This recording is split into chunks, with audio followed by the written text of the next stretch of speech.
Well, shit the bed. Look who walked in the door.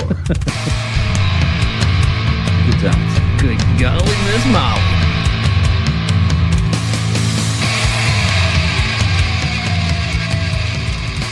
So, we were starting to get ahead of ourselves here a little bit with the... We poured the Jim Beam Black, and holy shit, does it smell good. I got to make sure my phone's on silent. I had one of those spam callers earlier. Mm-hmm. It just says spam likely, when it's ringing. Got that. Yeah, you were talking a little bit ago about mode. having high expectations for this. Yeah, because it's you said it was 8 years. Is that what it said here in the notes? It is, but I mean, just aged. Getting that initial whiff off of it. Mm-hmm. I'm quite excited. Right when we popped the cap on it, it was like, wow, this is caramely. And then, we messed up and read a little bit of the label. This big ass bottle that Carlo gave me. International Wine and Spirit Competition 2016. It got the trophy for the Quality World's highest rated bourbon. Like, I don't know. I'd never tried it, and I'm really looking forward to trying it. So once again, thank you to Carlo. And what people cannot see, obviously they can't see, what they don't know is, this bottle from our good buddy Carlo. This is the family-sized bottle. Family size. It's good for the whole family. Everybody gets a shot. Baby Huey, you get a shot. You get a shot. And you get a shot. Everybody gets a shot. Yeah. Well, on that, maybe we should intro this thing, huh? Hey, why not? Ladies and gentlemen, theys and thems, my name is Jonathan. You're listening to the Savor the Burn podcast. Across the table from me, you're hearing the amazing W2. Good evening. Good evening, or good morning, good day, whatever time it is that you guys are listening. Good morning. I have found myself listening to the episodes as they air on my way to work in the morning. Mm-hmm. So it's a nice break from the rhetoric of same old on the radio. Yeah. Or stupid traffic. Yeah. Traffic. Yeah. Usually my morning routine is roll in late to work and just kind of stay, phased out for a while until the Johnny Dare morning show is over. And then I'll listen to, something, whatever day it is. I'm usually, Mondays are typically reserved for Time Suck, getting caught up on that podcast, listening in to the new episodes that drop on Mondays. Mm-hmm. And then, Tuesday will either be Burn the Gates or Into Existence songs that I'm trying to either stay current with or write. So, and then the next day will be the other band, and I kind of flip-flop, and then I flop-flip, depending on the week. Or, I listen to YouTube videos, long-form content, whether it's, business development or, social media marketing kind of things, or gardening, a whole shitload of gardening lately, because summertime is in full effect. Yes, it is. And every once in a while, you send me something from Whiskey Tribe, and those guys are a lot of fun to listen to. Oh, yeah. I definitely like checking them out.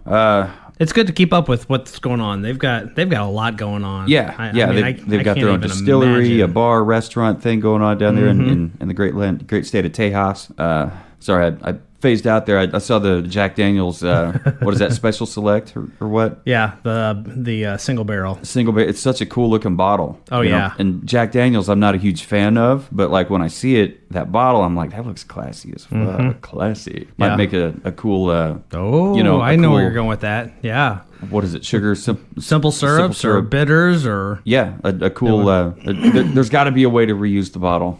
I posted it in the group. The three bottles that we're trying tonight. So far, one comment: solid pours for not much money. I mean, how do you argue with that? I guess you don't. I mean, this family-sized bottle of Jim Beam Black was free. Right.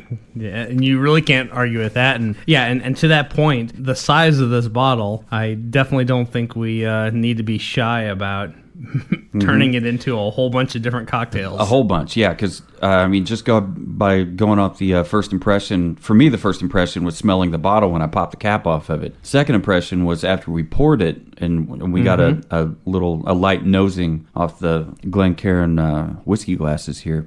I bet the listeners would like to know what we're actually... What are we talking about? Yeah, give us some info. Mr. W2? Well, so this week, for this episode, we are taking a trip down a Jim Beam flight. Mm-hmm. And the first one up, this family-sized bottle that we've been referring to, is the Jim Beam Black Extra Aged Bourbon. And the notes I was able to pull off of this one, I think technically it is listed as a NAS, a no age statement bottle. But after looking at a lot of different things, I did manage to find on Jim Beam's website, they talk about this bottle is aged twice as long as the white label. And white label typically is said or guessed that it's aged for 4 years. So I've got this one down. And I found a couple people that had reviewed the Black Extra age, and they all said that this is roughly aged 8 years. So obviously, Jim Beam is state of Kentucky. This is classified, categorized as Kentucky bourbon, and it is a Kentucky straight bourbon whiskey. And the mash bill on this one is 75% corn, 13% rye, 12% barley, and it comes in at 86 proof. Definitely looking forward to it. Because, I mean, we've talked the entirety of this podcast and several times before that Jim Beam is like, you know, my kind of go-to old hat, you know, standard whatever, you know, drink it myself, pour it for others, mix it in whatever cocktail whiskey, but that's Jim Beam white label. Right. The black label here, it says, I think I've already read it before, but it said international. It's got a little sticker on it as part of the label here. International Wine and Spirit Competition Quality Award in 2016 is the world's highest rated bourbon. On the side over there, it starts with Legacy. Legacy. Is there anything on there worthwhile? Well, we'll find out here real quick. If not, we'll edit it out. It says Legacy. By giving our classic Jim Beam Black the important added ingredient of time in our charred white oak barrels, we discovered the smooth caramel and warm oak notes of this premium extra-aged bourbon, a full-bodied character that's definitely worth the wait. Cool. Well, I've got to say, first off, I've never really been a big Jim Beam fan. I have not been drinking whiskey and bourbon long enough, I guess, for it to be a go-to for me. Yeah, I totally get that you're not a huge fan of Jim Beam or wasn't. Because, I guess I think a better way to put it is I just don't have any history with Jim Beam. I know I've tried it from time to time, but not enough to point to and say this is what I think of it or it has these characteristics. Okay. I just know that it's a cheap bourbon.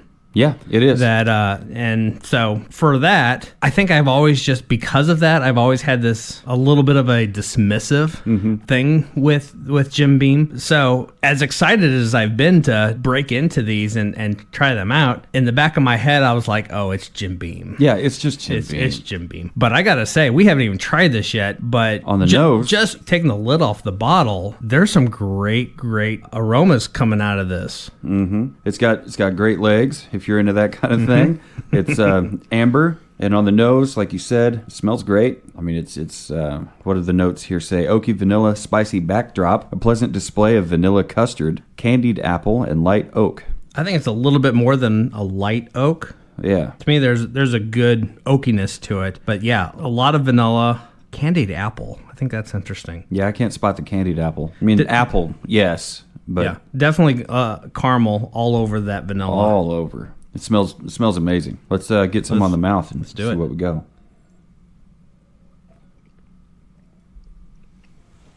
Wow. Huh. It hits you a little bit with the spice on the front end. Yeah, there's a lot of spice on the front end. With the rye, I'm sure. I mean, it's only 13%. Yeah, 13%, but it's still there. Yeah, some of the burn is from the actual, alcohol in it, but it's got oak, it's got vanilla, caramel. It's got something else in there like pie crust, like a good pie crust that's not. I can see that. Yeah. It's not like like shortbread where it's flavorless and just shit. Like maybe a lighter pie crust that you would find on the bottom of a French silk pie. Whatever that is. It's kind of like when your pie filling slops up on the rim of the crust a little bit, and because of that, it gets a little bit more, gets a little burnt. Okay. In the process, it's kind of like that to me. And it's sweet.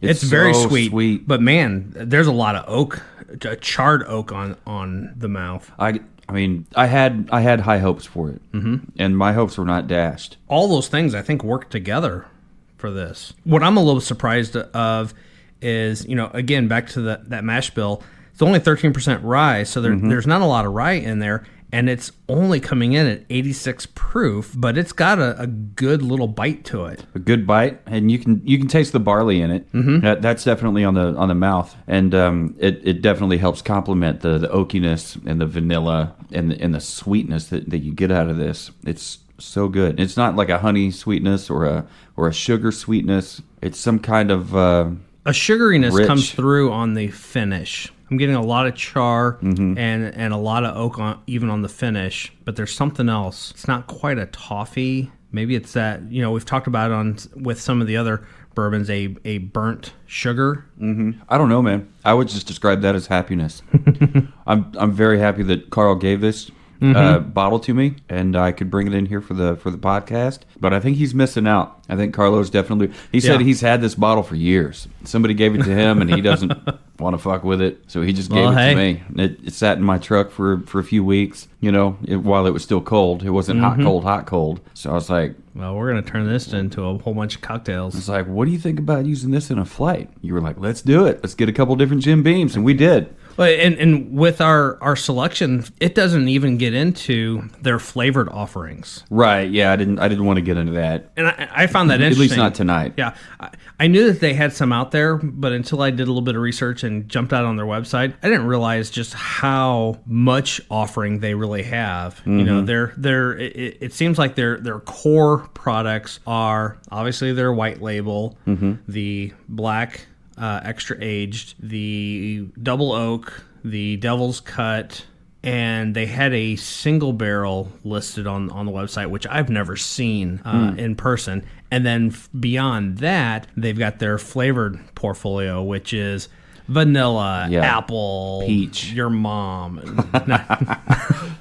Not your mom. But rest in pieces, man.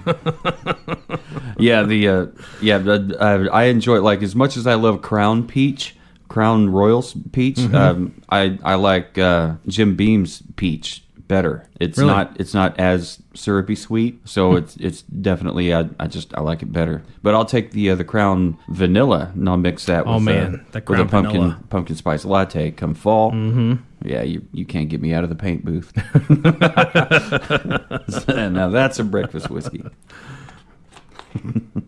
So do you have a 1 to 10 on this one?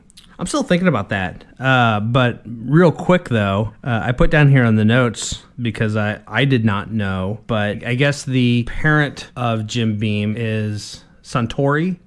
Some of their other small batch offerings include, and I knew Basil Hayden because we've talked about that before, but I did not know Knob Creek comes from Jim Beam. Baker's, I'm not familiar with. Right. But Booker's, which I am very familiar with, and it is kind of on my hunt list of bourbons to find. It's hard to find. I've actually run across it a couple times. It's another one of those I could kick myself for. There's been a couple times I've been up at Stanley Station, and they've had one on the shelf, and one of the ladies that works up there that I talk to all the time when I go in there has pointed it out both of those times. We got a Booker's on the shelf, and I was so, I had my blinders on. I went up there for something very specific, and that's all I could think about, and that's all I could see, and I was like, maybe next time. Well, Booker's is very hard to find. Booker's is also one of those that a lot of places do a serious markup on it when they get it in. I've seen it for a couple $100 also. Wow. But Stanley Station, if I remember correctly, when they had this one on the shelf, it was like $75. Very reasonable for what it is. The last special allocation release that they had that I tried desperately to get some Blanton's bottles or Eagle Rare, they had a handful of the Bookers, and so yeah, it's one of those where in hindsight I was like, damn it, I should have gotten that. Just like a few weeks ago when I walked in there and she's like, I've got a Stag Junior on my desk. It's yours if you want it. $60, which again, that's another one that is a lot of places hike that price up, and I had my blinders on. I'm like, no. I mean, to be fair, I had the Redbreast cask strength in hand, and that was my mission. And you've tried it? I have tried it, and oh my god, yeah. All right, yeah. coming soon. Yeah, coming soon. Maybe a red breast flight. Red breast flight, side by side. Yeah, Just the 12-year in the ring with their cast strength. They're both 12-year. One is uncut right from the barrel. The other one is proofed down a little bit, tavern strength, but still just as delicious. But back to the rating on this. Oh man, you know what? I'm gonna give it a first impression. I'm gonna give it a 7.5. 7.5. All right. For me, it after the third sip on it, and out of the light pour that I gave us here, just for tasting purposes, it reminded me of that Basil Hayden toast that we tried because of the sweetness. I think this is a more developed sweetness. I agree with that. The light rye to it, which and the light rye and the light barley is. It reminds me of that Basil Hayden toast. Now, the thing I remember with the Basil Hayden good. toast is because they swapped out the rye for the brown rice, it had hardly no burn at all. And if I remember correctly, I think that was also 80 proof. So this one's 86 proof, but I feel like 6% more proof in conjunction with a 13% rye in the bill gives it a little bit of a bite. I definitely like it. I'd throw a solid. My first impression, first number that jumped out in my head was 8.5. Okay, and you said 7.5. I'll write that down here. 7.5. I'll give it 8.5 because I tried to reason myself down to an 8. I don't know. Can't do it. It's pretty incredible. Yeah. I actually did not look up price points on this, but if I remember correctly, I don't think it's much more than about a $25 bottle. We'll see what Google has to say. Well, just a regular 750 milliliter is $20 at Walmart. So for a 750? Yeah. So saith the Google. All right. But, who knows? I really like it. I really like it. I'll take a little bit more of a pour of this one before we move on, though. Yeah, I can do that.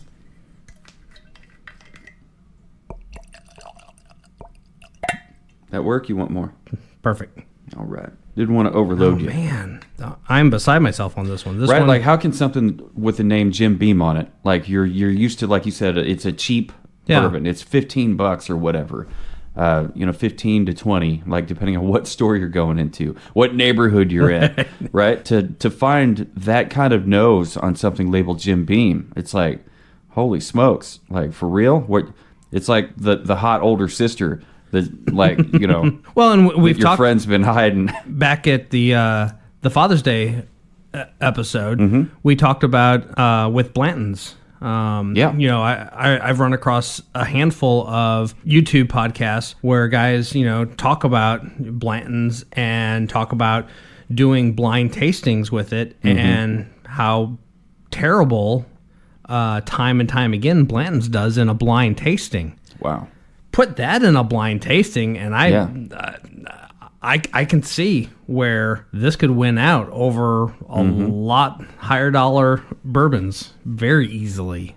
There's something on the back end of the palate on this one. Yeah, so I don't know if it's like some kind of cookie crust or some kind of. It is kind of pastry like. It's kind of like, I don't know. This is going to be really weird, but it's kind of a cross between a pastry dough and licorice. If that even makes any amount of sense. Pastry dough and licorice. I would go with that. The finish isn't very long on it. It has a nice smooth taper off. It doesn't just vanish like we've had happen on a couple other bourbons, but it also just does not stick around that long. It's just nice and smooth, very mellow and soft. Just kind of dissipates. But next up, we've got a Jim Beam Double Oak. Yeah, I'm excited about this one. This is one that, until we started talking about doing a Jim Beam flight, I had no idea they actually had a double oak offering, and I'm a huge fan of double oaks. Yeah, and then once you saw they had one, you're like, I want that one. Yeah, I was That like, one. yep, that's the one. Woodford Reserve double oaked is hands down probably one of my top 5 bourbons. I love that one so much.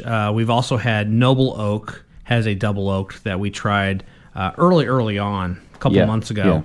Yeah. But that one was really good. And so I think that there is something to putting it in that second barrel. Mm-hmm. Yeah, and that's what this one did. It says here on the label, double oak, twice barreled, expertly aged, and then matured in a second oak barrel.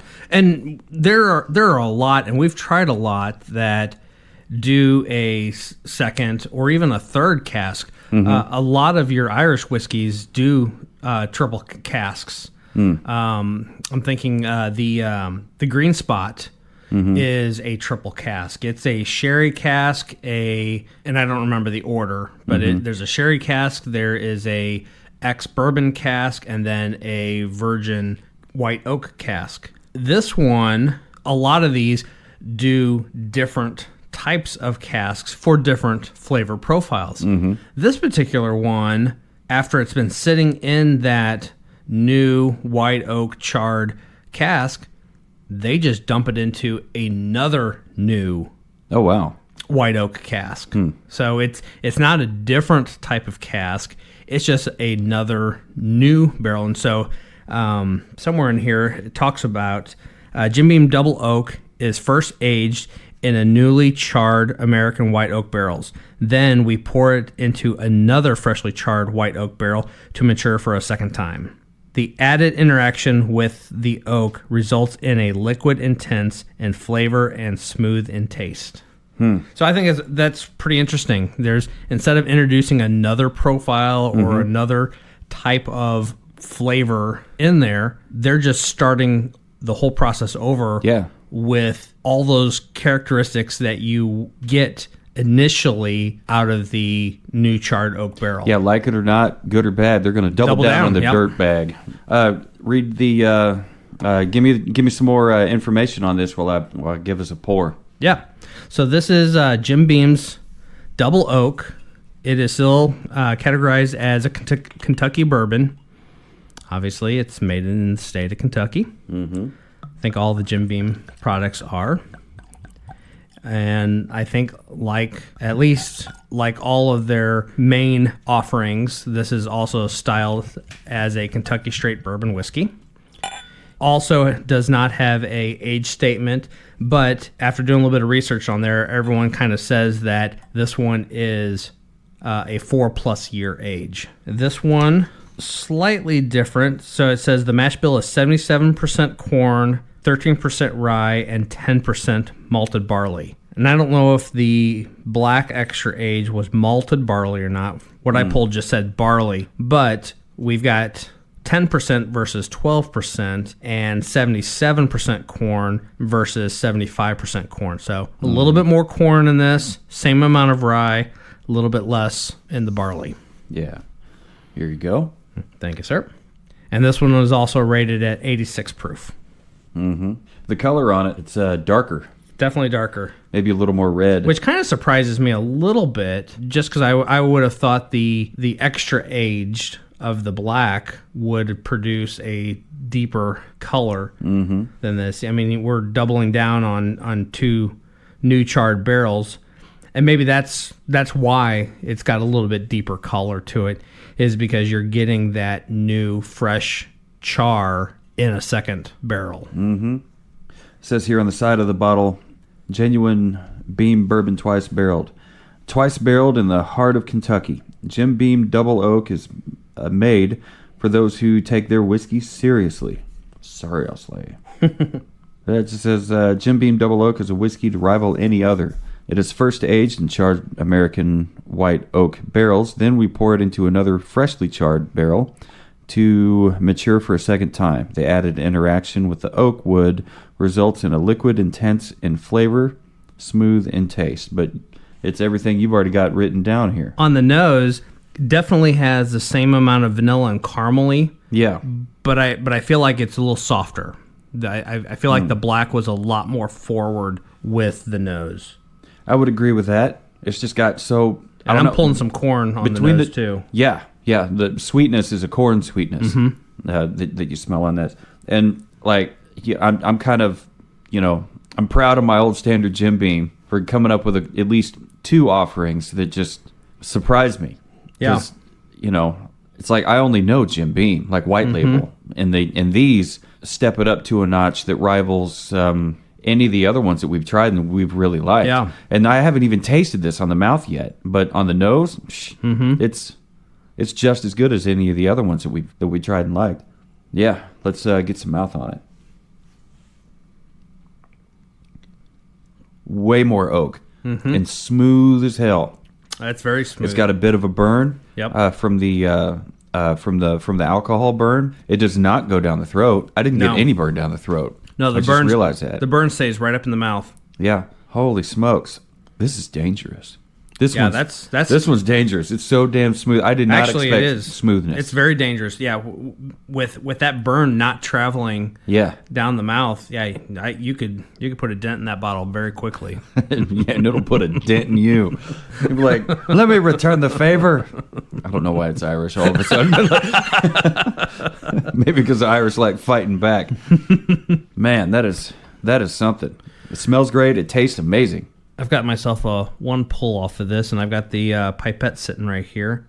I'm just going to do 2 drops. 2 drops?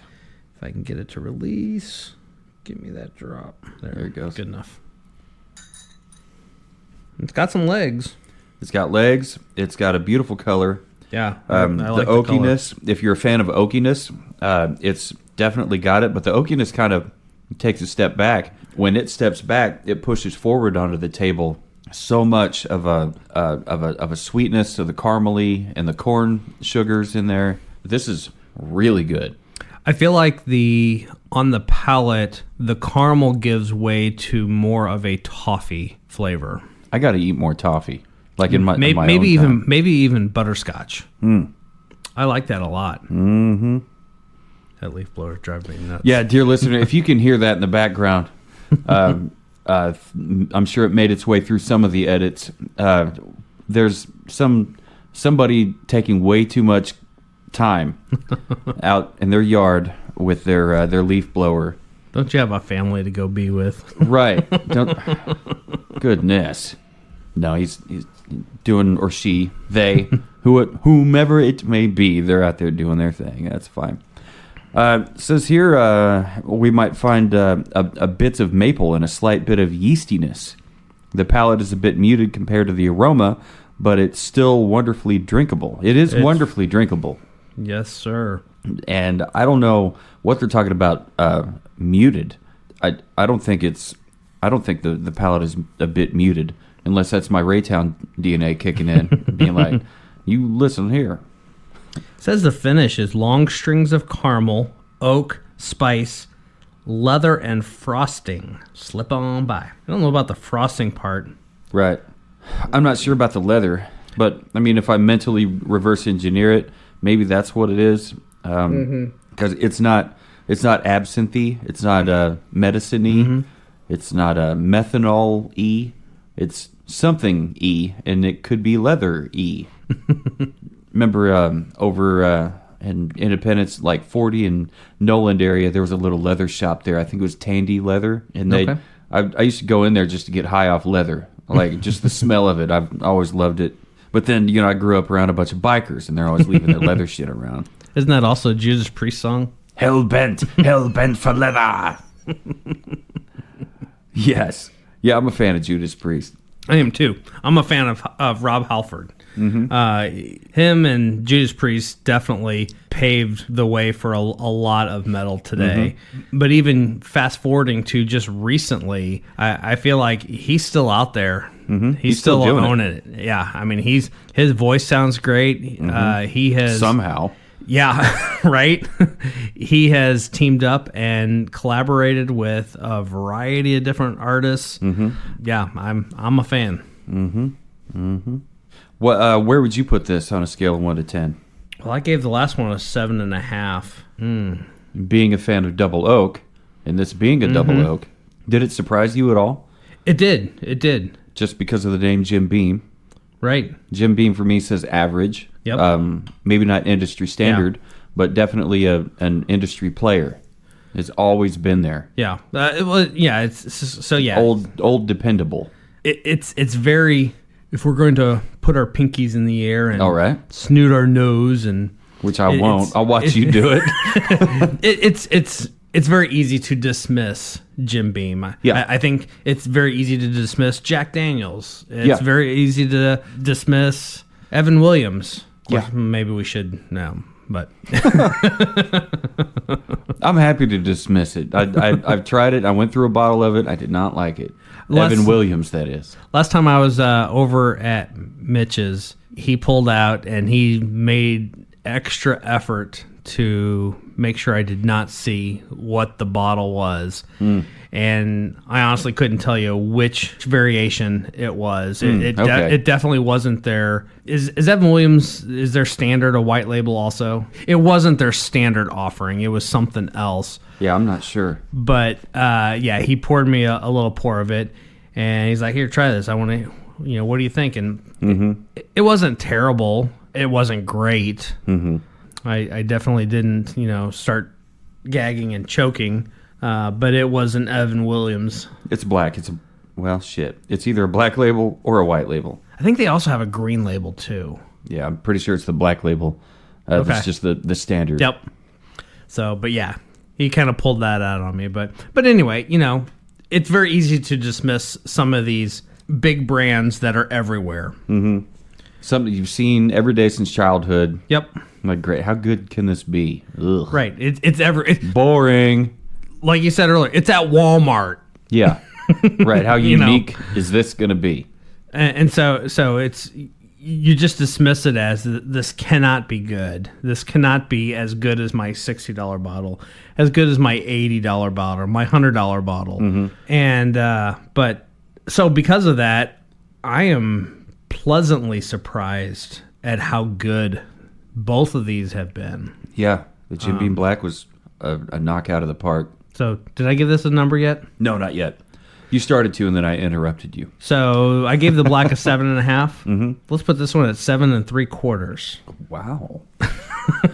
Well, you went pinkies up.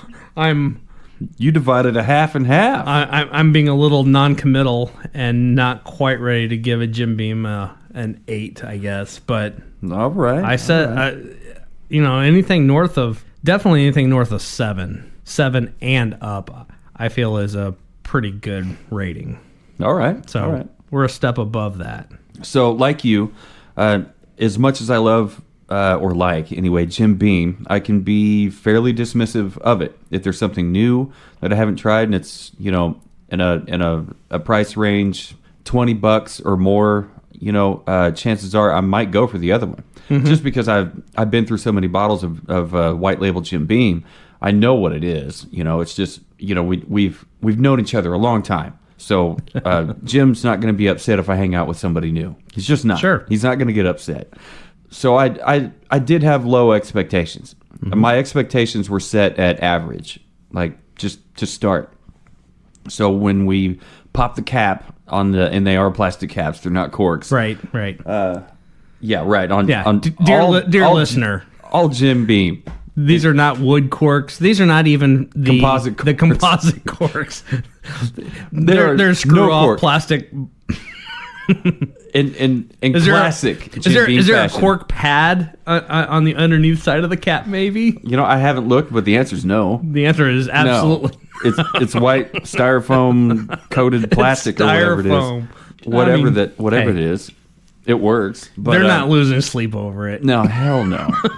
But, I expected average. The only time my interest was piqued was when I read on the black label it won World's Best Bourbon in 2016. I was like, motherfucker, what are we about to try?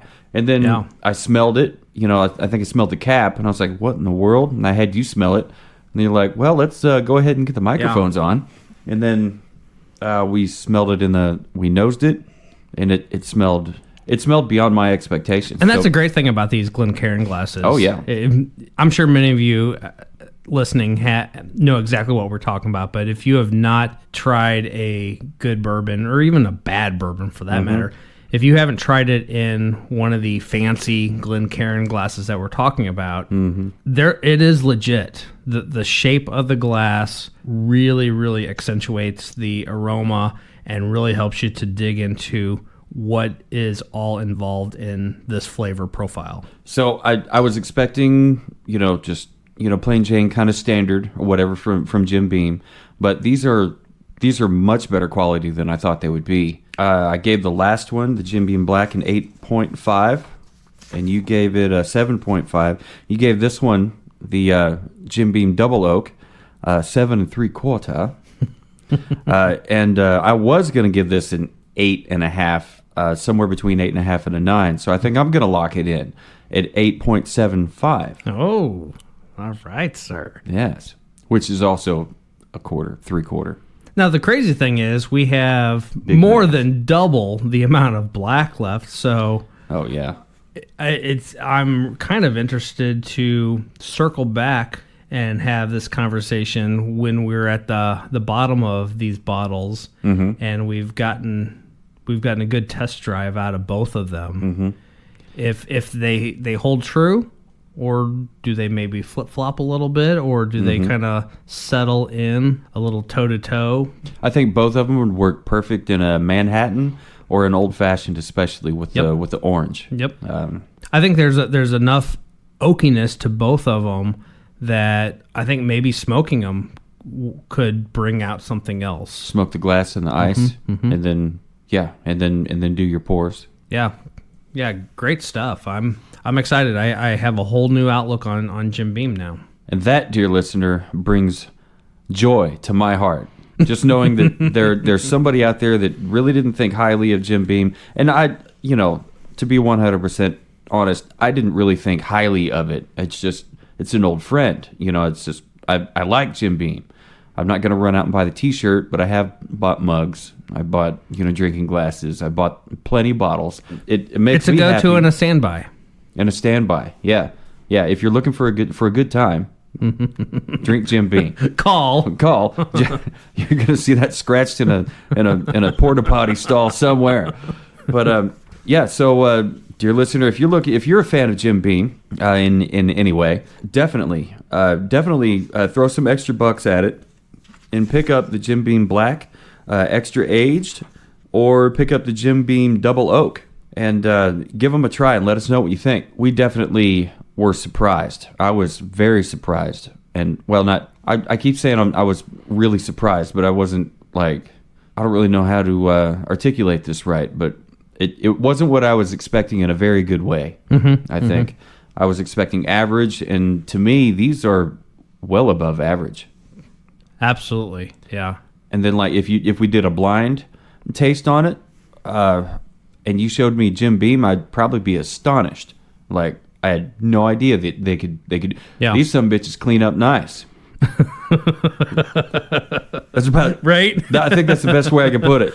They clean up nice. So, and to that point, reiterating back through, some of the other small batch brands that are under their umbrella, Knob Creek, Basil Hayden's, Baker's, Booker's. Those are some great bourbons, and they are very, very capable, even within their own brand of showing up to the party and holding their own. I reacquainted myself with White Label Jim Beam yesterday and the day before. Neat, and in a couple of different kinds of old-fashioned cocktails at the house, just to make sure that I was ready, make sure that I was mentally prepared to try the different versions of it. So I thought I knew what I was expecting walking into here tonight, but my mind couldn't have been further from my expectations couldn't have been further from the truth. They really did surprise me in a good way. They really do clean up nice. And before we close, I did, in the Kansas City Whiskey Guild group, I did post these bottles in there, and I asked them, I said, fellow Jim Beam enthusiasts, What are your thoughts on these? And it's got a picture of the double oak, a picture of the black. AJ says, solid pours for not much money. I get it. And Brian says, I really like the double oak. As said above, solid pour for the budget. They are definitely solid. I don't remember what we paid for them. I'm sure I have the picture somewhere because I sent you the picture. Mm-hmm. I'm like, Jim Beam Flight, what do we do? You're like, I want to try the double oak. In the basket it goes. So I think for the most part, all of them, I would assume with the exception of their single barrel, which, like I said, I have not seen in the wild. I just saw it on their website today. But I think for the most part, most of their offerings are very comparable in the same price range, if I remember correctly. Mm-hmm. Mm-hmm. So, yeah, dear listener, if you're looking for something, if you're a fan of Jim Beam and you want to try to maybe take it to the next level, as top shelf as Jim Beam can go, you're not going to go wrong with trying the Jim Beam Black Extra Aged or the Jim Beam Double Oak, the twice barreled. These dudes are solid contenders for in my estimation to be a rather top shelf, delightful bourbons. Even with the screw off plastic cap. Right. Like there's no discounting class. The bottle still looks cool. Yeah. It's ribbed for her pleasure. It's got a great shape to it. Both of them. They both have that around that fluting there on the neck. But yeah, definitely try them out. And speaking of trying it out, thank you for trying us out. I don't know how long you've been listening to us, but please continue to listen to us on all podcast apps, including but not limited to Spotify, Audible, Apple Podcast, Google, Samsung, and many, many more. Clearly, you know that because chances are, according to our analytics, you are listening to us on a podcast app. You get the notifications. Definitely follow us on YouTube because these full-length episodes are on YouTube. You can just throw them on the TV, hit play, and you can do your house cleaning, do your dusting, your cat petting, your dog feeding, whatever with us yammering on in the background. That happens. We've had pictures sent to us before. Check out our reels on YouTube. Definitely hit subscribe on YouTube. We're trying to drive those numbers up. We really need it. We're meeting some of the metrics, but not all. And one of those is followers or subscribers. So we definitely need to hit more numbers on those. Not to discount the folks that have subscribed to us and are checking us out regularly. We 100% appreciate that. You guys are watching our reels and you're sharing our reels and leaving us comments and some of the comments, make us scratch our heads, but some of them are kind of helpful. Like our friend Justin Sims, he reached out and said, "Why are you messing with this store-bought simple syrup?" Yeah. We're like, because it's there, it's readily available. It's like, why mess with a good thing? Well, we didn't know what a good thing was. We hadn't made it ourselves. But then you ran out and made some yourself, and my Lanta, is it good? And boy, was it easy. And definitely easy, yeah. And now you got these incredible containers to hold them in, and I'm definitely looking to try that out very, very soon. But speaking of very, very soon, it's a dumb segue. It doesn't fit. But check us out on other socials. Stupid whiskey. Other socials, Facebook, Instagram, Twitter, TikTok, and again, YouTube. Search at Savor the Burn or just plain Savor the Burn. You'll find us. Send us an email, info@savortheburn.com. Email me, Jonathan, at savortheburn.com. Email Wayne, W2, at savortheburn.com. And as always, no matter what you're doing, where you are, who you're with, what you're drinking, always remember to keep on burning.